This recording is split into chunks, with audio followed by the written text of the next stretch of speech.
Ito, 7 knife. Tingnan mo 7 knife. Ito yung accurate na 7 knife. Made of high carbon steel, gaw. Hindi basta-basta nababali, no? Tapos ang talas niya. No, tingnan mo, oh. Oh, ito. Talas niya, oh. Ba? Oh. Ito yung pinakamatalas na hindi naman siya pure carbon.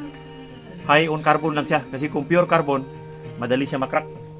Maging biscuit siya. Tapos, lagyan natin gumagaw.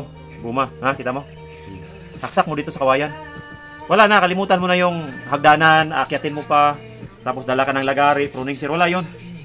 Maabutan ka ng season. Ang problema sa pruning, pag naabutan ka, 2 buwan ka nag-pruning, 1 buwan. Naabutan ka ng tag-ulan, season natin, namumulaklak na lahat, tapos hindi ka pa tapos sa pruning. Dapat bilisan daw. 1 linggo lang, 5 araw. Pruning, tapos ka na. Kaya, 7 knife, lahat yan. Mga sprout, malaking sanga sa taas. Putol lahat yan. Sa subasta, ito na ginagamit. 1970s pa gaw, di ba gaw? 60s.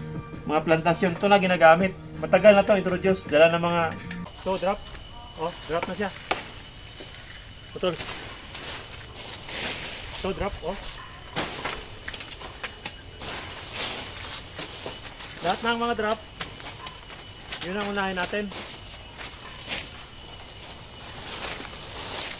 So,